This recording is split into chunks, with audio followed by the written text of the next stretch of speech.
বরং সব কিছুর আগে তারা নামাজকে প্রাধান্য দেয়, কাজ পরে নামাজ আগে। এটা হলো তাদের স্লোগান। আর প্রকৃত মুসল্লি যারা, তাদের অন্তর সব সময় মসজিদের সাথে সম্পৃক্ত থাকে। আর এই গুণে গুণান্বিত মুসল্লি যারা, কিয়ামতের দিন যখন কোথাও কোনো ছায়া থাকবে না আল্লাহর আরশের ছায়া ছাড়া, বলে এই ধরনের মুসল্লিরা ওই হাসরের ময়দানে আরশের ছায়ায় স্থান লাভ করবে। 7 শ্রেণীর মানুষ আরশের ছায়ায় স্থান পাবে। এর মধ্যে এক শ্রেণীর রাজুলুন কলবুহু মুআল্লাকুম ফিল মাসাজিদ। ওই ব্যক্তি যার অন্তরটা মসজিদের সাথে সম্পৃক্ত ছিল, সে 24 ঘন্টা মসজিদে থাকছে এমন নয়, বরং যখনই সে মসজিদ থেকে বাহির হয়েছে, যেই কাজেই থাকুক না কেন, তার অন্তরে নামাজের চিন্তা, মসজিদের চিন্তা। এমন মানুষ সমাজে আলহামদুলিল্লাহ অনেক আছে, ঠিক কিনা বলেন? অনেক আছে। এমনও পরিশ্রম করে, কিন্তু তার চিন্তা আজান দিছে তো আর কোনো কাজ করার সুযোগ নাই। এরকম অনেক মানুষ আছে। আর এই মানুষগুলো নিষ্পাপ থাকে। এই মানুষগুলোর সগীরা গুনাহ প্রতি নামাজে হবে, কেউ ডান হাতে আমলনামা পাবে, কেউ বাম হাতে আমলনামা পাবে। ডান হাতে যারা আমলনামা পাবে তারা সৌভাগ্যবান, আর যারা বাম হাতে আমলনামা পাবে তারা দুর্ভাগ্যবান। বাম হাতে যাদের আমলনামা দেওয়া হবে, হাতটা বুক চিরে পেছন দিকে নেওয়া হবে, পেছন দিক দিয়ে তাদের হাতে আমলনামা দেওয়া হবে। ডান হাতে যারা আমলনামা পাবে, সামনাসামনি আমলনামা পাবে। সাথে সাথে আল্লাহ তাআলা আমলনামা পড়ার যোগ্যতা সবাইকে দান করবে। আর আল্লাহ তাআলা বলবেন, ইকরা কিতাবাকা কাফা বিনাফসিকাল ইয়াউমা আলাইকা হাসিবা। তুমি পড়ো তোমার কিতাব, তুমি পড়ো তোমার আমলনামা, তোমার নিজের হিসাবের জন্য তুমি আজকে নিজে যথেষ্ট। একজন বকলম মানুষ যে জীবনে নিজের নাম লিখতে পারে না, তাকেও পড়ার যোগ্যতা যিনি দিবেন তিনি কে? আল্লাহ দিবেন। এটা প্রযুক্তির কারণে বোঝা এখন সহজ। মানুষ এতটা প্রযুক্তিগত উৎকর্ষতায় পৌঁছিয়ে গিয়েছে, চায়না ভাষা এর শব্দ বহুদূর, অক্ষরিত আমরা বুঝি না। কিন্তু কোনো চাইনিজ যদি আমার আপনার সাথে কথা বলতে চায়, সে মোবাইলে আমাকে ফোন দিবে, সে কি বলতেছে তার ভাষায় আমার মোবাইলের স্ক্রিনে সেটা উঠে যাবে, এবং আমি আমার ভাষায় বলবো, সে তার ভাষায় আমার কথাগুলো ওখানে শুনতে পাবে, দেখতে পাবে। এই যে প্রযুক্তি, জ্ঞান, এটা মানুষকে দিছেন কে? আল্লাহ দিছেন। সেই আল্লাহর জন্য আমলনামা পড়ার যোগ্যতা আমাদের দেওয়া, এটা শুধু সহজ না, অতি অতি অতি সহজ, ঠিক কিনা? প্রত্যেকটা মানুষ তার আমলনামা পড়তে পারবে। ডান হাতে যারা আমলনামা পাবে তারা কত আনন্দিত হবে। আল্লাহ তাআলা কোরআনুল কারীমের মধ্যে বলেন, ফাআম্মা মান উতিয়া কিতাবাহু বিয়ামিনিহি ফায়াকুলু হাউমু ইকরাউ কিতাবিয়াহ ইন্নী যানানতু আন্নী মুলাকিন হিসাবিয়া। ডান হাতে যারা আমলনামা পাবে তারা আনন্দে অন্যান্যদেরকে বলতে থাকবে, ফায়াকুলু হাউমু ইকরাউ কিতাবিয়া, এই তো আমার কিতাব, এই তো আমার আমলনামা, তোমরা পড়ো আমার কিতাব, পড়ো আমার আমলনামা। শুধু মানুষকে তার কিতাব পড়ার জন্য বলবে এমনটা নয়, বরং সে কোন কারণে ডান হাতে আমলনামা পেয়েছে সেটাও বলে দিবে। সে বলবে, আমি ডান হাতে আমলনামা পাবার কারণ কি জানো? ইন্নী যানানতু আন্নী মুলাকিন হিসাবিয়া। সে বলবে, নিশ্চয় আমি দুনিয়ায় এই ব্যাপারে দৃঢ় ধারণা রাখতাম, দৃঢ় বিশ্বাস রাখতাম, ঈমান রাখতাম। আমি দুনিয়ায় যত কর্ম করি না কেন, দুনিয়ার মানুষের সামনে হিসাব না দেওয়া লাগলেও যার সামনে হিসাব দেওয়া লাগবে তিনি কে? আমাকে আল্লাহর সামনে আমার দুনিয়ার কর্মের হিসাব দেওয়া লাগবে, এটা দুনিয়াতে আমি দৃঢ় বিশ্বাসী ছিলাম। বিশ্বাসী ছিলাম বিধায় দুনিয়ায় কাজকর্ম ঠিক মতো করছি, যেন আল্লাহর সামনে হিসাবের দিন ধরা পড়ে না যায়। এজন্য আজকে আমি ডান হাতে আমলনামা পেয়েছি। আর একদল বাম হাতে আমলনামা পাবে। তাদের অবস্থা কেমন হবে আল্লাহ তাআলা বলেন, ওয়া আম্মা মান উতিয়া কিতাবাহু বিশিমালিহি ফায়াকুলু ইয়া লাইতানি লাম উতা কিতাবিয়াহ ওয়া লাম আদরি মা হিসাবিয়াহ ইয়া লাইতাহা কানাতিল কাদিয়াহ মা আগনা আন্নি মালিয়াহ হালাকা আন্নি সুলতানিয়া। বাম হাতে আমলনামা পেয়ে বলবে, ইয়া লাইতানি লাম উতা কিতাবিয়া, হায় দুর্ভোগ, আমি যদি এই কিতাব না পাইতাম কতই না ভালো হতো। ওয়ালাম আদরি মা হিসাবিয়া, আমি যদি আমার হিসাবটা না জানতাম কতই না ভালো হতো। ইয়া লাইতাহা কানাতিল কাদিয়া, ওই যে প্রথমবার দুনিয়া থেকে যে মরছিলাম ওটাই যদি আমার চূড়ান্ত ধ্বংসের কারণ হতো তাহলে কতই না ভালো হতো। এই যে আফসোস সে করবে, বাম হাতে আমলনামা পাবে, মূল কথা হলো ডান হাতে যারা আমলনামা পাবে তাদের জন্য এই ঘোষণা নিশ্চিত, যদি পাপের কারণে তাদের জাহান্নামে যাওয়াও লাগে, অনন্তকাল জাহান্নামে থাকা লাগবে না। তার মানে সে সুনিশ্চিত যে আমি আমার সর্বশেষ আবাসস্থল হিসাবে যেই স্থান পাব সেটা হলো জান্নাত। আর বাম হাতে যারা আমলনামা পাবে এদের চূড়ান্ত আর অনন্ত আবাসস্থল হলো জাহান্নাম। জান্নাতীরা জান্নাতে চলে যাবে, জাহান্নামীরা জাহান্নামে চলে যাবে। একটা সময় জান্নাতি যারা তারা অনন্তকাল জান্নাতের জন্য সাব্যস্ত হয়ে যাবে, জাহান্নামী যারা অনন্তকাল জাহান্নামের জন্য সাব্যস্ত হয়ে যাবে। আমি আপনাদের খেদমতে যে আয়াতগুলো তিলাওয়াত করেছি এই আয়াতগুলো মূলত হলো জান্নাতি আর জাহান্নামীদের মধ্যে কথোপকথন। আল্লাহ তাআলা এই জায়গায় জাহান্নামীদের জাহান্নামে যাওয়ার 4টি কারণের কথা বলছেন। কয়টা কারণ? আরেকটু আস্তে বলেন, কয়টা কারণ? যদিও কাফিরদের উদ্দেশ্য করে এই আয়াতগুলো আল্লাহ নাজিল করেছেন, তথাপি কোন ইমানদার দাবিদারের মধ্যেও যদি এই বিষয়গুলো পাওয়া যায় তাকেও হয়তো ক্ষণকাল অথবা দীর্ঘকাল জাহান্নামে থাকা লাগতে পারে। এই জন্য আমরা সকলেই তো জাহান্নাম থেকে বাঁচার মাধ্যমে সফলতা অর্জন করতে চাই কি চাই না? যদি চাই তাহলে আল্লাহ যেই 4টি বিষয়ের কথা বলেছেন ওই 4টি বিষয় যদি আমাদের মধ্যে থাকে তাহলে ওইগুলো আমাদের মধ্য থেকে বের করব। যদি ওই অভ্যাসগুলো আমার আপনার মধ্যে থাকে আর আমি যদি জান্নাতের দাবিদার হই, যতই দাবি করি জান্নাত পাওয়া যাবে? পাওয়া যাবে না। জান্নাতীরা জান্নাতে, জাহান্নামীরা জাহান্নামে। তাফসীরের মধ্যে আসছে, তাফসীরে ইবনে কাসীর সহ প্রসিদ্ধ অধিকাংশ তাফসীরের মধ্যে আসছে আল্লাহ তাআলা জান্নাতি আর জাহান্নামীদের মধ্যে কথা এবং দেখার ব্যবস্থা করে দিবে।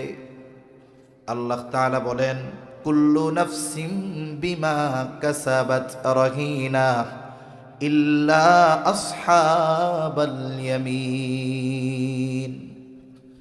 আল্লাহ তাআলা বলেন, কুল্লু নাফসিম বিমা কাসাবাত রাহিনা, প্রত্যেকটি প্রাণ তার কর্মের কারণে জাহান্নামে আবদ্ধ হবে, এটা হলো মূল কথা। তার মানে কোন প্রত্যেকটি প্রাণী বা মানুষ? বলে যারা জাহান্নামে যাবে তারা হলো বাম হাতে আমলনামা যারা পেয়েছে তারা প্রত্যেকেই তাদের কর্মের কারণে জাহান্নামের মধ্যে আবদ্ধ থাকবে।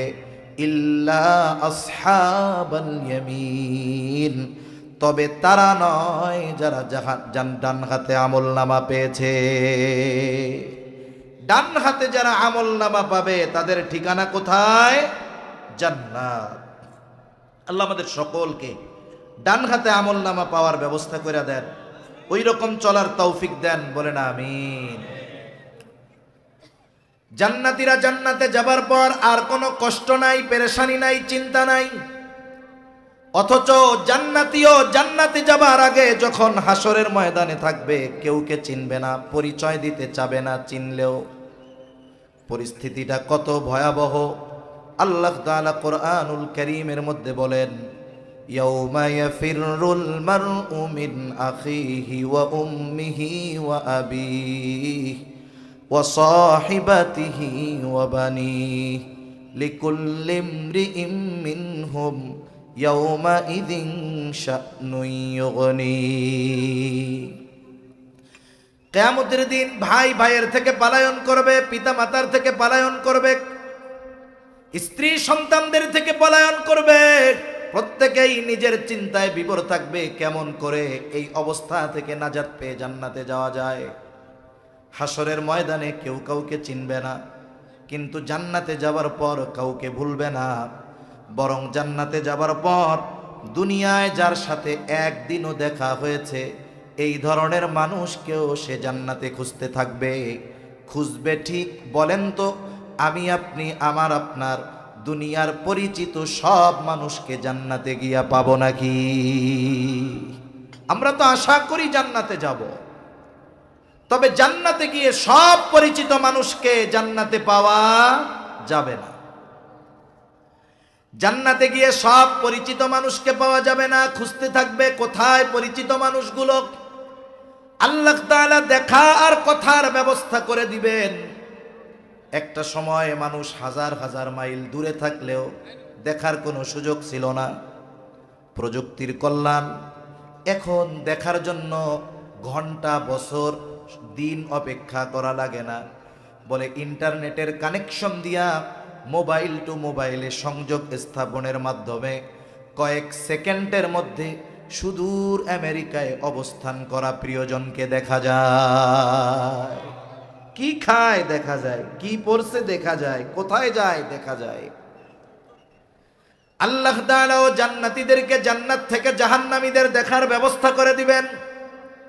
জাহান্নামীরাও জাহান্নামে অবস্থান করে জান্নাতীদেরকে দেখবে, জাহান্নামীদেরকে জান্নাতীরা দেখবে।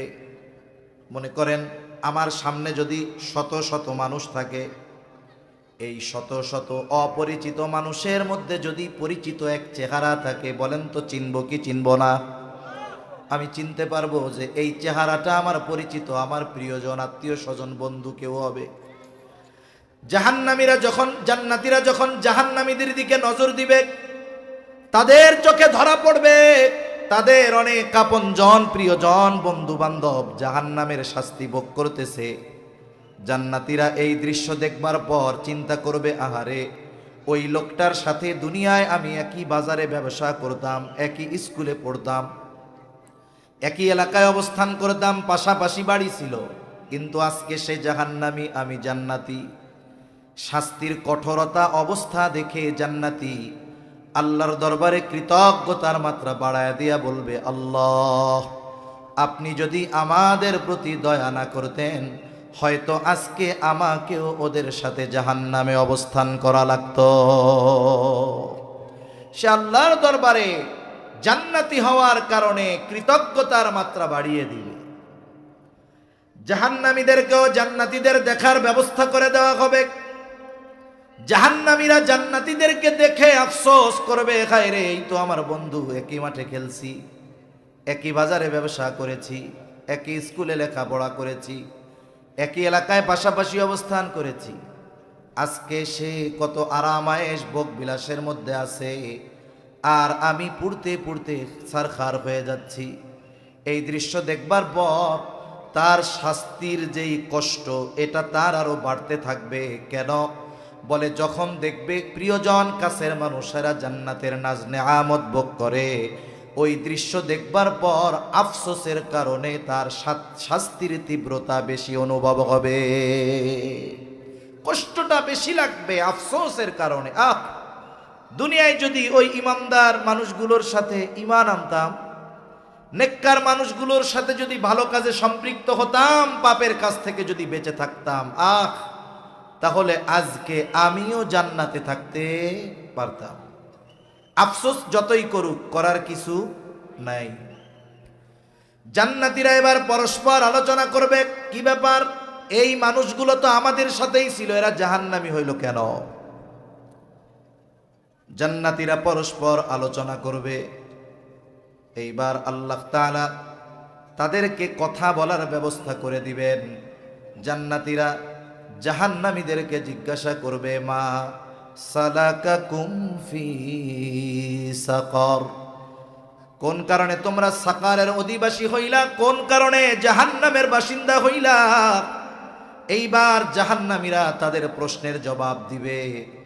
4টি কারণ বলবে জাহান্নামে যাওয়ার। 1 নম্বর কারণ বলবে, ক্বালু লাম নাকু মিনাল মুসাল্লিন। 1 নম্বর কারণ বলবে, আমরা মুসল্লি ছিলাম না। কি ছিলাম না? একটু জবান খুলে বলেন তো, আরো জোরে বলেন, কি ছিলাম না? মুসল্লি ছিলাম না। মুসল্লি কাকে বলে? নির্বাচন আসলে নামাজ পড়ে, শুক্রবারে নামাজ পড়ে, কি বলেন, জানাজার নামাজে হাজির হয়, এটা মুসল্লি?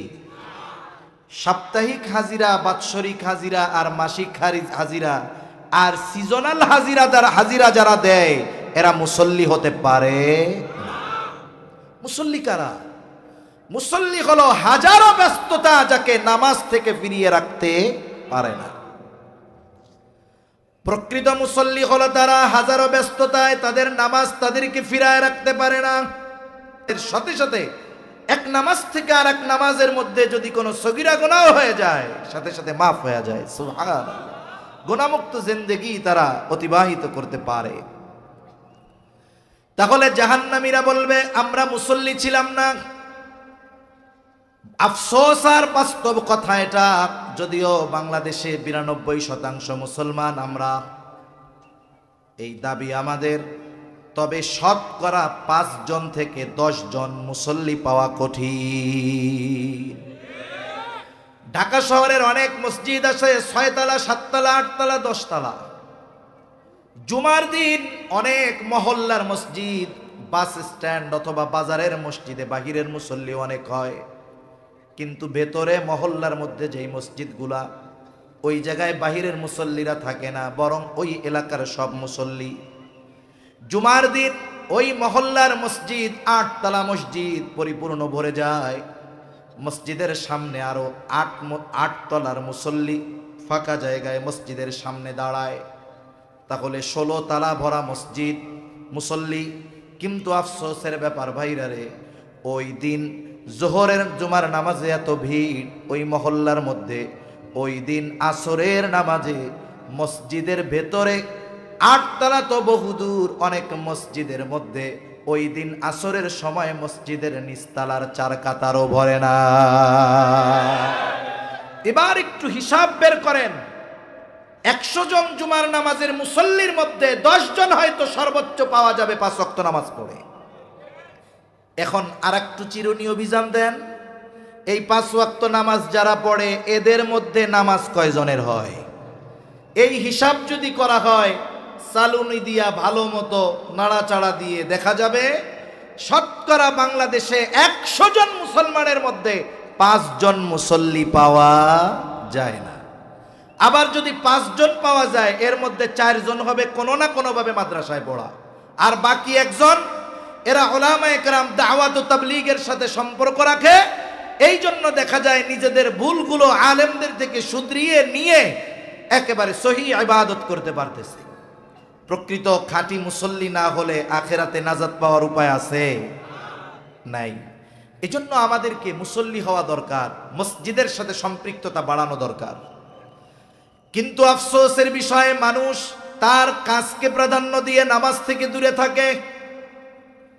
মুসলমানদের মধ্যে যেই সমস্ত মানুষগুলো মসজিদে যায় না, নামাজ পড়ে না, এদেরকে যদি জিজ্ঞাসা করা হয়, ভাই নামাজ পড়ো না কেন, সে জাগতিক ব্যস্ততাকে সামনে এনে নামাজ না পড়ার জন্য বাহানা হিসাবে দাঁড় করায়।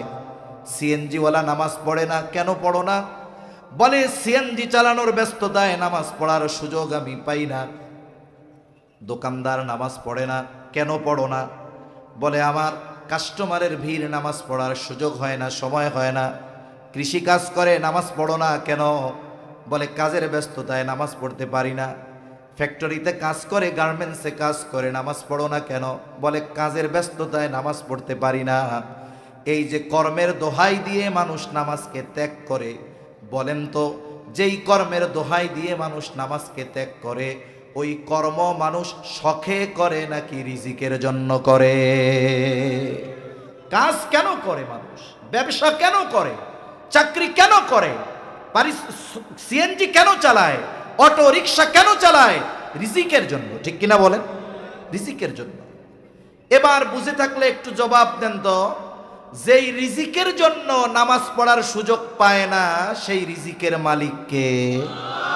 আরো জোরে বলেন না কে? তাহলে দুনিয়ার মানুষ আমরা রিজিক অন্বেষণের ব্যস্ততায় রাজ্জাকের হুকুম মানতে পারি না, অথচ যেই রিজিক অন্বেষণ করি সেই রিজিকের মালিক রাজ্জাক কে? আল্লাহ। তাহলে কি বুঝলাম বলেন তো? বরকতময় রিজিক, উপকারী রিজিক, সম্মানজনক রিজিক, এটা আমাদেরকে যিনি দিতে পারেন তিনি কে? আরো জোরে বলেন কে? তাহলে রাজ্জাকের নাফরমানি করে উত্তম রিজিক পাওয়া যাবে, এটা সম্ভব না অসম্ভব? নিঃসন্দেহে অসম্ভব। রাজ্জাকের গোলামির মাধ্যমেই পরিপূর্ণ উত্তম রিজিক লাভ করা সম্ভব, কারণ এই নামাজের মাধ্যমে বান্দা রাজ্জাকের কাছ থেকে উত্তম রিজিক লাভ করতে পারে। আর এই নামাজ এমন এক ইবাদত, কিয়ামতের দিন সর্বপ্রথম এই নামাজের হিসাব নেওয়া হবে। নবীজি সাল্লাল্লাহু আলাইহি ওয়াসাল্লাম বলেন, আউয়ালু মা ইউহাসাবু বিহিল আবদু ইয়াউমাল কিয়ামাতিস সালাহ। কিয়ামতের দিন সর্বপ্রথম নামাজের হিসাব নেওয়া হবে। এক বর্ণনার মধ্যে আসছে, যার নামাজের হিসাব সঠিক হয়ে যাবে তার জন্য বাকি বিষয়ের হিসাবগুলোকে যিনি সহজ করবেন তিনি কে? নামাজ যদি ঠিক হয়ে যায় তাহলে বাকি অনেক বিষয় আল্লাহ তাআলা দেখেও না দেখার ভান করে বান্দাকে মাফ করে দিবে।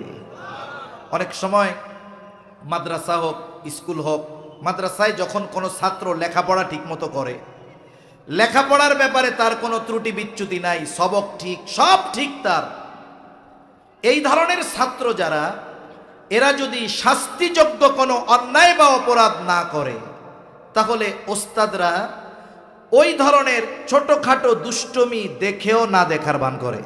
চিন্তা করে লেখাপড়া তো ঠিক আছে, কিছু বলার দরকার নাই, প্রস্রাব করতে গিয়া 5 মিনিটের জায়গায় 10 মিনিট লাগাইলে কিছু কয় না কেন? বলে লেখাপড়া ঠিক রাখছে, এতটুক ছাড় দেওয়া যায়। কিন্তু যেই ছেলেটার মূল লেখাপড়া ঠিক নাই, ও বয়ের ঠেলায় প্রস্রাব আসলেও একটু দাঁড়াইয়া ছুটি নেয় না যে প্রস্রাব আসতেছে, বৈশাই থাকে। 6 মাস পরে একদিন দাঁড়াইছে, হুজুর একটু 1 নম্বর যামু, প্রস্রাব করতে যামু। হুজুর কইব ডায়াবেটিসে ধরছে না, খালি মতন আর মতন, একটু বরবর খালি বাইরে যাওয়া লাগে না। অথচ ছুটির জন্য দাঁড়াইছে কয় মাস পর? 6 মাস পর। কিন্তু এটা চোখে পড়লো কেন? বলে মূলটা ঠিক নাই, এই জন্য সব খালি চোখে পড়ে। কিয়ামতের দিন ঈমান তো ঠিক আছে, হিসাবের মধ্যে, আমলের হিসাবগুলোর মধ্যে সবচাইতে গুরুত্বপূর্ণ হিসাব হলো নামাজ। বলে নামাজের হিসাব যার ঠিক হবে, বাকি বিষয়গুলোর মধ্যে যদি ত্রুটি বিচ্যুতিও থাকে আল্লাহ তাআলা হিসাব সহজ করে দেখেও না দেখার ভান করে বান্দাকে মাফ করে দিবে। এজন্য নামাজের ব্যাপারে আমাদের সর্বোচ্চ যত্নশীল হওয়া দরকার। তাহলে রিজিক অন্বেষণ করতে গিয়ে নামাজ বাদ দেয়, এরা হলো বোকা। কারণ যারা মুসল্লি হয়, যারা নামাজি হয়, তাদের রিজিকের জিম্মাদারি যিনি নেন তিনি কে? আরো জবান খুলে বলেন কে? আল্লাহ তাআলা বলেন, ওয়া'মুর আহলাকা বিস-সালাতি ওয়াসতাবির আলাইহা লা নাসআলুকা রিজকা নাহনু নারযুকুকা ওয়াল আকিবাতু লিত-তাকওয়া। আল্লাহ রাব্বুল আলামিন বলেন, ওয়া'মুর আহলাকা বিস-সালাতি ওয়াসতাবির আলাইহা, তুমি তোমার অধীনস্থদেরকে নামাজের আদেশ দাও এবং তুমিও তার উপরে অটল অবিচল থাকো। তার মানে নিজে মুসল্লি হও, ঘরের মানুষদেরকেও মুসল্লি বানাও। যদি এই দুইটা শর্ত কোনো ইমানদার পূরণ করতে পারে, নিজে মুসল্লি, ঘরের মানুষগুলো মুসল্লি, আহকামুল হাকিমিন জানায় দেন, বান্দা লা নাসআলুকা রিজকা, আমি তোমার কাছে রিজিক কামনা করি না, চাই না, বরং তুমি নামাজি যদি হয়ে যাও, তোমার ঘরের অধীনস্থ মানুষগুলা যদি মুসল্লি নামাজি হয়ে যায়, আল্লাহ তাআলা বলেন নাহনু নারযুকুকা, তাহলে আমি আল্লাহ তোমাদেরকে রিজিক প্রদান করব। তাহলে মুসল্লি হলে রিজিকের জিম্মাদারি নেন কে? আরো জোরে বলেন কে? আল্লাহ তাআলা তখন অল্পতে বরকত দেয়। আর যদি মুসল্লি না হয় অনেক হতে পারে কিন্তু বরকত শূন্য হয়ে যায়। তাহলে এক নাম্বার, জাহান্নামীরা জাহান্নামে যাওয়ার কারণ তারা বলবে লামনাকু মিনাল মুসাল্লিন, আমরা মুসল্লি ছিলাম না, এই কারণে জাহান্নামী। এখন কোন আমরা কি হব? জোরে বলেন, আরো জোরে বলেন, কি হব? মুসল্লি।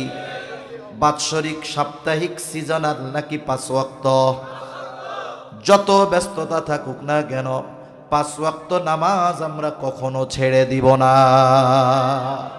তাহলে আল্লাহ তাআলা আসমানের রিজিকের দরজা, বরকতের দরজা আমাদের জন্য খুলে দিবে ইনশাআল্লাহ। 2 নাম্বার কারণ তারা বলবে ওয়ালাম নাকুনু তুহিমুল মিসকিন, আমরা জাহান্নামে আসার কারণ আমরা মিসকিনদেরকে খানা প্রদান করতাম না। খানা খাওয়ানো এটা বড় ফজিলতের কাজ। রাসূলুল্লাহ সাল্লাল্লাহু আলাইহি ওয়াসাল্লামের কাছে এক ব্যক্তি আসছে, এসে জিজ্ঞাসা করেন আইয়ুল ইসলামি খাইর, ইসলামের মধ্যে উত্তম আমল কোনটা? আমার আপনার নবীজি ছিলেন উম্মতের রুহানি ডাক্তার। একই প্রশ্নের জবাব ব্যক্তির ভিন্নতায় তিনি ভিন্ন ভিন্ন জবাব দিতেন। এই ব্যক্তির এই প্রশ্নের জবাবে নবীজি বললেন তুতঈমুত তাআম ওয়া তাকরাউস সালাম আলা মান আরাফতা ওয়া মান লাম তারিফ, তুমি মানুষকে খানা খাওয়াও আর পরিচিত অপরিচিত সবাইকে বেশি বেশি সালাম দাও। মানুষকে খানা খাওয়াও। আল্লাহ তাআলা এই কথা, নবীজি এই কথা বলে কোনো স্তর বিন্যাস করেন নাই যে ধনীরে খাওয়াবা না, শুধু গরিবরে খাওয়াবা। তবে যাকেই খাওয়ানো হোক একমাত্র সন্তুষ্টি উদ্দেশ্য হবে কার? আল্লাহ। এখন একজন কোটিপতিরে একজন গরিব খানা খাওয়াইছে, জাগতিক কোনো স্বার্থে নয়, আল্লাহর জন্য সওয়াব আছে না নাই? আছে। একজন ধনীকে যদি আল্লাহর জন্য খানা খাওয়ানো হয় বলে এতেও সওয়াব, তাহলে একজন গরিব অসহায় দরিদ্র বলেন তো তাকে খানা খাওয়াইলে সওয়াব বেশি না কম? যার প্রয়োজন নাই তাকে যদি খাওয়ানো হয় সেই জায়গায় যদি সওয়াব থাকে, বলে যার খাবারের প্রয়োজন তাকে খাওয়াইলে কমপক্ষে 2 গুণ সওয়াব। 1 নাম্বার খানা খাওয়ানোর সওয়াব, 2 নাম্বার খানাটা ওই ব্যক্তির প্রয়োজন ছিল, প্রয়োজন মেটানোর সওয়াব। রাসূলুল্লাহ সাল্লাল্লাহু আলাইহি ওয়াসাল্লাম বলেন, যেই মুসলমান অপর মুসলমান ভাইয়ের প্রয়োজন মিটায়া দিবে, কোন প্রয়োজন মিটাবে, নবীজি বলেন আল্লাহ তাআলা ওই ব্যক্তির দুনিয়া আখিরাতের প্রয়োজনগুলো মিটায়া দিবে।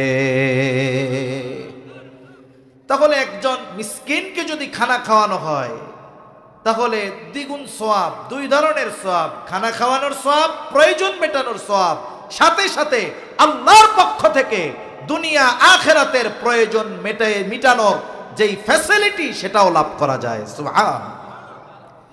এখন যদি কোনো মিসকিন অসহায় দরিদ্র আমার আপনার প্রতিবেশী হয়, তাহলে এই ধরনের মানুষকে খানা খাওয়ানো শুধু ফজিলতের আমল এমনটা নয়, বরং প্রতিবেশী যদি অভুক্ত থাকে, প্রতিবেশী যদি মিসকিন হয়, অসহায় হয়, তাহলে ওই অভুক্ত প্রতিবেশীকে খানা খাওয়ানো ঈমানি দায়িত্ব। কারণ রাসূলুল্লাহ সাল্লাল্লাহু আলাইহি ওয়াসাল্লাম বলেন, ওই ব্যক্তি মুমিন নয় যে নিজে পেট ভরে খায় আর তার প্রতিবেশী অভুক্ত থাকে। তাহলে প্রতিবেশী যদি কোনো অভাবী হয়, মিসকিন হয়, খানা খাওয়ানো কয়েকটা বিষয়, একটা হলো তাকে খানা খাওয়ানোর সওয়াব, 2 নাম্বার তার প্রয়োজন মেটানোর সওয়াব, 3 নাম্বার এটা ঈমানের দাবি, 4 নাম্বার প্রতিবেশী হিসাবে সে যে হক পাওনা ছিল, এই প্রতিবেশী অভাবীকে খানা খাওয়ানোর মাধ্যমে তার সাথে সেই হক আদায় করা হয়, সদাচরণের সওয়াব তার আমলনামায় যোগ হয়ে যায়। এগুলো করার মাধ্যমে দেখা যায় তেলওয়ালাদের তেল দেওয়া হয়, মিসকিনদেরকে হাড্ডি আর জল দিয়ে চালিয়ে দেওয়া হয়। আপনি খাওয়ান, অসুবিধা নাই, যার খাবারের অভাব নাই তাকে কেন খাওয়ান? মৃত ব্যক্তির নামে খাওয়াবেন মিসকিন অসহায় যারা তারা। আরেকজন আত্মমর্যাদা সম্পন্ন ব্যক্তি মৃত ব্যক্তির নামে খানা খাওয়ানো হলে ওই খানায় অংশগ্রহণ করতে পারে। আমরা দেখছি তো গ্রাম অঞ্চলে, ছোটবেলায় দেখছি অনেক নেতা টেতা সম্ভ্রান্ত লোকরা আসছে মরা বাড়ি খাওয়া খাইতে, সুন্দর মতো এক ডেকসি ভিতরে নিয়ে গেছে। খাওয়ানো জায়েজ না জায়েজ পরে, কিন্তু খাওয়াইয়াও তো আবার শরীর উপরে বাটপারির মতো করা হয়।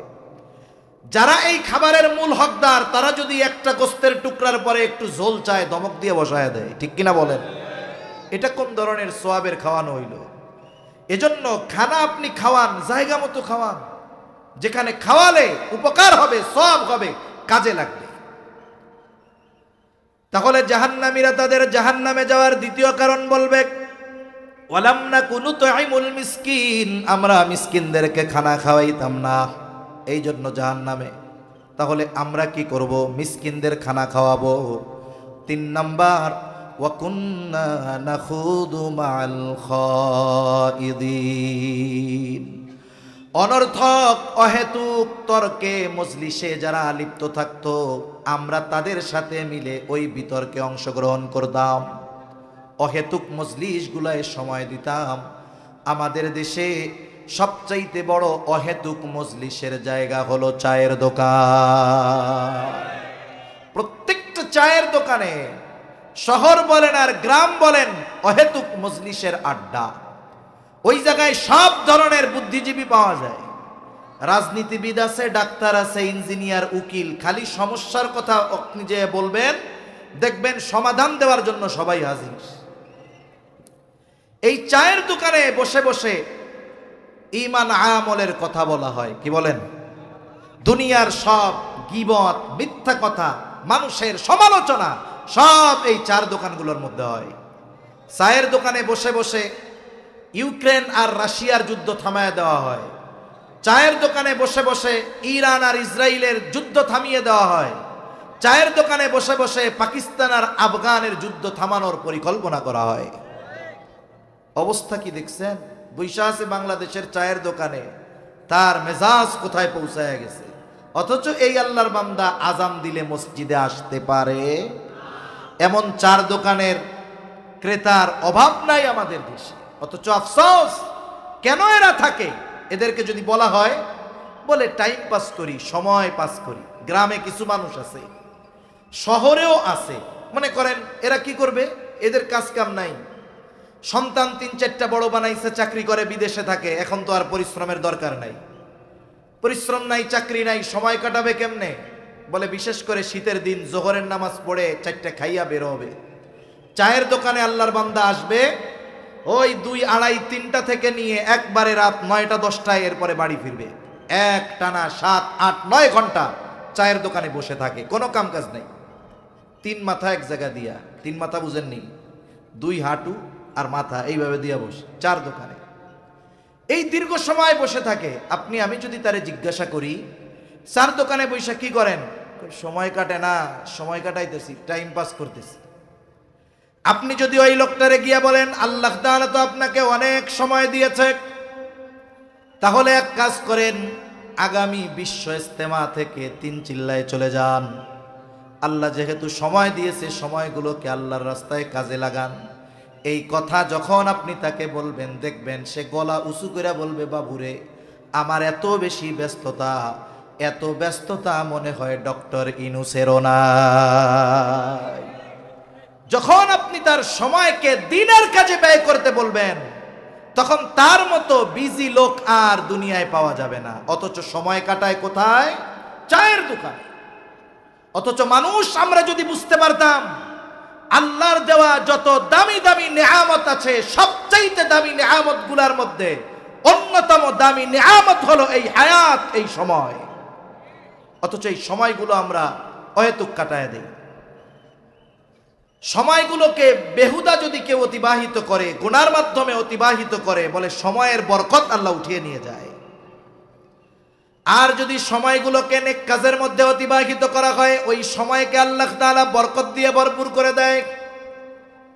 দুনিয়া থেকে যখন কোনো মানুষ পরকালের পথিক হয়, দেহ থেকে রূহটা বিচ্ছিন্ন হয়ে যায়।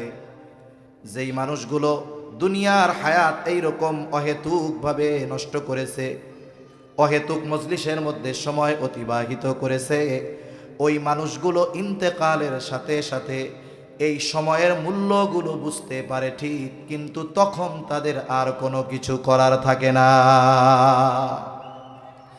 মানুষ মারা যাওয়ার পরে কথা বলে, কিন্তু দুনিয়ার কোনো মানুষ শুনতে পারে না। রাসূলুল্লাহ সাল্লাল্লাহু আলাইহি ওয়াসাল্লাম বলেন, মৃত ব্যক্তির কথার আওয়াজ যদি দুনিয়ার মানুষ শুনতে পাইতো, তাহলে তারা দাফন কাফন বাদ দিয়া দিত ভয়ে। যেই মানুষগুলো দুনিয়ায় আল্লাহ সম্পদ দিয়েছে, দান সাদকা করে নাই, সম্পদ ছিল, সময় ছিল, নেক কাজ করে নাই, ওই মানুষগুলো মরার পরে হায়াতের মূল্য বুঝতে পারে। তখন সে বুঝতে পারে চায়ের দোকানে অহেতুক আড্ডায় কি দামি সম্পদ তারা নষ্ট করেছে। তখন সেই মানুষগুলো বুঝতে পারে, ওই সময়ের মূল্য অনুধাবন করে আল্লাহ তাআলার কাছে ফরিয়াদ করে, বলে রব্বানা, আল্লাহ তাআলার কাছে ফরিয়াদ করে বলে, ও রব, আমাদেরকে একটু সামান্য সময়ের জন্য অবকাশ দেন। আর আল্লাহ তাআলা এর আগেই সতর্ক করে দিয়ে বলেন, তোমাদেরকে যেই রিজিক দেওয়া হয়েছে, তোমাদেরকে যেই রিজিক দেওয়া হয়েছে, মৃত্যু আসার পূর্বে এর থেকে তোমরা সাদকা করো, দান করো, ব্যয় করো। এর দ্বারা উদ্দেশ্য তোমরা ভালো কাজ করো, নেক আমল করো মৃত্যু আসার আগে। কিন্তু যখন মৃত্যু চলে আসে, ওই ব্যক্তি তখন আল্লাহর কাছে ফরিয়াদ করে বলে, ফায়াকুলা রব্বি লাউলা আখরতানি ইলা আজালিন করিব, ও আমার রব, আমাকে যদি কিছু সময়ের জন্য অবকাশ দেওয়া হতো, আবার যদি একটু দুনিয়ায় যাইতে দিতেন। বলেন তো, যত আবেগ নিয়ে বলুক না কেন, একটা সেকেন্ডের জন্য পুনরায় দুনিয়ায় আসার সুযোগ আছে নাকি? সে বলবে রব, ফায়াকুলা রব্বি লাউলা আখরতানি ইলা আজালিন করিব ফাআসাদদাকা ওয়া আকুম মিনাস সালিহিন, ও রব, আপনি যেই সম্পদ দিয়েছিলেন তা থেকে দান সাদকা করতাম, আর এত বেশি নেক আমল করতাম যে আমি সৎ কর্মশীলদের অন্তর্ভুক্ত হয়ে যাইতাম। এই ব্যক্তি মৃত্যুর পর হায়াত বা সময়ের মূল্য বুঝতে পেরেছে ঠিক, কিন্তু কিছুই করার নাই। এই আফসোস যেন আমার আপনার মৃত্যুর পরে করা না লাগে। 4 নম্বর কথা শেষ। 4 নম্বর, জাহান্নামীরা বলবে, আমরা কিয়ামতের দিবসের ব্যাপারে, কিয়ামতের দিবসকে মিথ্যা প্রতিপন্ন করেছিলাম। ওয়া কুন্না নাখুদু মাআল খাইদিন ওয়া কুন্না নুকাযযিবু বিয়াউমিদ্দিন। কোন ব্যক্তি যদি কিয়ামতকে পরিপূর্ণ অস্বীকার করে, সে বেঈমান, তার স্থান চিরস্থায়ী জাহান্নাম। কিন্তু কোন ব্যক্তি যদি কিয়ামতের প্রতি উদাসীনতা প্রদর্শন করে, তার হয়তো দীর্ঘকাল জাহান্নামে থাকা লাগবে। এইবার তারা বলবে, আমরা কিয়ামতের ব্যাপারে অবিশ্বাসী ছিলাম, এইভাবেই চলছে দুনিয়া। মুসল্লি হই নাই, ইয়াতিম মিসকিন অসহায়দেরকে খানা খাওয়াই নাই, অহেতুক বিতর্কের মজলিসে গিয়া নিজেরাও অহেতুক মজলিসে বিতর্কে লিপ্ত হয়েছি। কিয়ামতের ব্যাপারে উদাসীন ছিলাম, অবিশ্বাসী ছিলাম। অথচ ওই যে ডান হাতে যে আমলনামা পেয়েছিল, আমলনামা পাওয়ার কারণ হিসাবে সে বলেছিল, ইন্নী যানানতু আন্নী মুলাকিন হিসাবিয়া, আমি এই ব্যাপারে দৃঢ় ধারণা পোষণ করতাম যে কিয়ামতের দিন আমার দুনিয়ার কর্মের হিসাব আল্লাহর সামনে দেওয়া লাগবে। এজন্য যারা কিয়ামতের ব্যাপারে যার যত বিশ্বাস বেশি, পরকালের ব্যাপারে যার যত বিশ্বাস বেশি, বলে তার দুনিয়ার কর্ম তত সুন্দর, আখিরাত তত সুন্দর। এভাবে চলছে দুনিয়া, কিয়ামতের ব্যাপারে উদাসীন, অবিশ্বাসী। এবার চূড়ান্ত সত্যের আগমন ঘটল। হাত্তা আতানাল ইয়াকিন। দৃঢ় সত্য চলে আসলো, মৃত্যু চলে আসলো, ঈমান আনতে পারলাম না, তাওবা করতে পারলাম না, ভালো কাজ করতে পারলাম না, দ্বীনি মজলিসে বসতে পারলাম না, অসহায়দেরকে খানা খাওয়াইতে পারলাম না, ঠিকানা হয়ে গেল জাহান্নাম। আল্লাহ তাআলা আমাদের সকলকে এই বিষয়গুলোর আলোকে খেয়াল রেখে জাহান্নামীদের কাজ ত্যাগ করে জান্নাতীদের কাজ বেশি বেশি করার তৌফিক আল্লাহ দান করেন। সকলে জবান খুলে বলি আমিন। ওয়া আখিরু দাওয়ানা আনিল হামদুলিল্লাহি রাব্বিল আলামিন। আসসালামু আলাইকুম ওয়া রাহমাতুল্লাহি ওয়া বারাকাতুহু।